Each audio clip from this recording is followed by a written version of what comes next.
مسیح میں آپ سب کو سلام۔ خداوند آپ کو اور آپ کے خاندان کو برکت، صحت اور تندرستی عطا کرے۔ مسیح یسوع ناصری کے نام سے آمین۔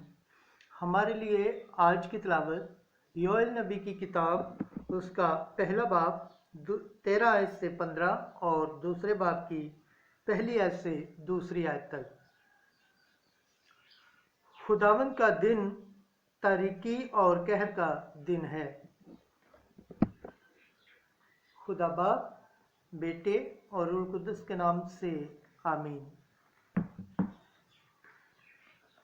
خداوند کا کلمہ سنو، اے کہنوں کمرے باندھ کر ماتم کرو،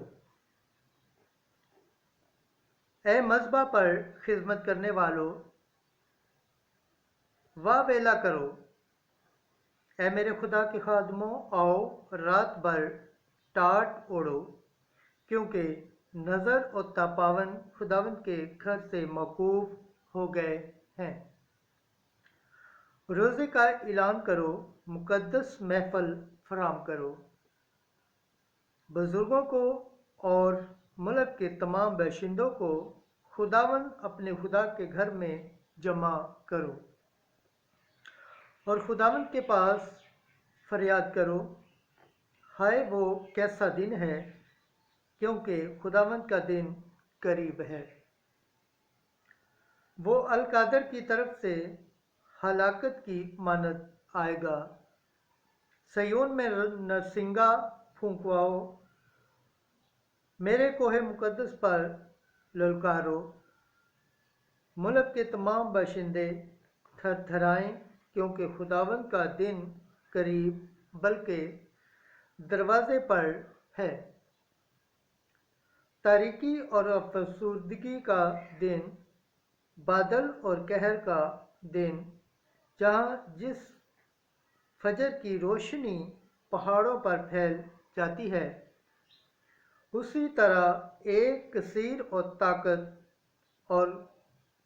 طاقتور قوم آتی ہے، جس کی مانند نہ کبھی ہوئی ہے اور نہ آخر تک نسلوں کے ایام تک کبھی ہوگی۔ خداوند کے پاک کلام پڑھے اور سن جانے پر خداوند کی برکت ہو، خداوند کا شکر ہو، آمین۔ زبور پڑھا جائے گا، زبور 9، اس کے دوسری آیت سے تیسری، چھٹی اور 16، 8ویں سے 9ویں آیت تک۔ جماعتی جواب، خداوند جہان پر صداقت سے عدالت کرے گا۔ اے خداوند، میں اپنے سارے دل سے تیرا شکر کروں گا، میں تیرے تمام عجائبات کا بیان کروں گا، میں تجھ میں خوش اور شادمان رہوں گا۔ اے حق تعالی، میں تیرے نام کی مدح خوانی کروں گا۔ جماعتی جواب، خداوند جہان پر صداقت سے عدالت کرے گا۔ تو نے غیر قوموں کو جھڑکا ہے، شریر کو ہلاک کیا ہے، ان کا نام ابدالآباد تک مٹا ڈالا ہے۔ غیر قومیں اسی گڑھے میں گری ہیں جو انہوں نے کھودا تھا، اور جو جال انہوں نے بچھایا تھا اس میں انہی کے پاؤں پھنسے۔ جماعتی جواب، اے خداوند جہان پر صداقت سے عدالت کرے گا۔ لیکن خداوند ابد تک تخت نشین ہے، اس نے اپنا تخت انصاف کے لیے تیار کیا ہے۔ وہی جہان پر صداقت سے عدالت کرے گا اور راستی سے قوموں پر انصاف کرے گا۔ جماعتی جواب، خداوند جہان پر صداقت سے عدالت کرے گا۔ خداوند کے پاک کلام پڑھے اور سن جانے پر خداوند کی برکت ہو، خداوند کا شکر ہو، آمین۔ آج کی انجیل مقدس لوکا کے مطابق 11 باب 15 آیت سے 26 آیت تک۔ اگر میں خدا کی قدرت سے بدروحوں کو نکالتا ہوں تو بے شک خدا کی بادشاہی تمہارے پاس آ پہنچی ہے۔ اس وقت ہجوم میں سے بعض نے کہا کہ یسوع بدروحوں کے سردار بازمبول کی مدد سے بدروحوں کو نکالتا ہے۔ اوروں نے آزمائش کے لیے آسمان سے کوئی نشان اس سے مانگا، مگر اس نے ان کے خیالوں کو جانتے ہوئے ان سے کہا کہ جس بادشاہی میں پھوٹ پڑ جائے وہ ویران ہو جائے گی اور گھر پر گھر گرے گا۔ پس اگر شیطان اپنے ہی میں مخالفت رکھے تو اس کی بادشاہی کیوں کر قائم رہے گی؟ کیونکہ تم میری بابت کہتے ہو کہ یہ بازمبول کی مدد سے بدروحوں کو نکالتا ہے، اور تو اگر میں بدروحوں کو بازمبول کی مدد سے نکالتا ہوں،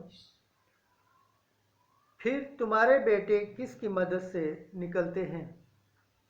اس لیے وہی تمہارے منصف ہوں گے۔ لیکن اگر میں خدا کی قدرت سے بدروحوں کو نکالتا ہوں تو بے شک خدا کی بادشاہی تمہارے پاس آ پہنچی ہے۔ جب کوئی مسلح زور آور اپنی حویلی کی حفاظت کرے تو اس کا مال محفوظ رہتا ہے، لیکن اگر کوئی اس سے بھی زیادہ زور آور آ کر اس پر غالب آئے تو اس کے سب ہتھیار جن پر اس کا بھروسہ تھا چھین لیتا اور اس کا مال لوٹ کر بانٹ دیتا ہے۔ جو میرے ساتھ نہیں وہ میرا مخالف ہے، اور جو میرے ساتھ جمع نہیں کرتا وہ بکھیرتا ہے۔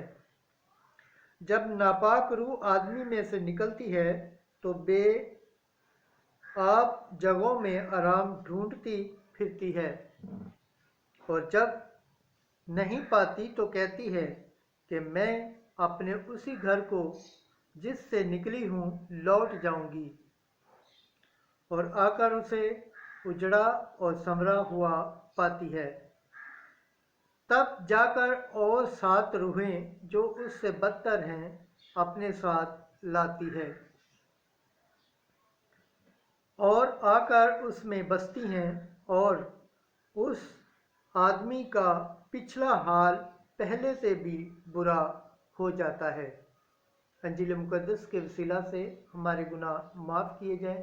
اے مسیح تیری ستائش ہو۔ خداوند کے پاک کلام پڑھے اور سن جانے پر خداوند کی برکت ہو، خداوند کا شکر ہو۔ آمین۔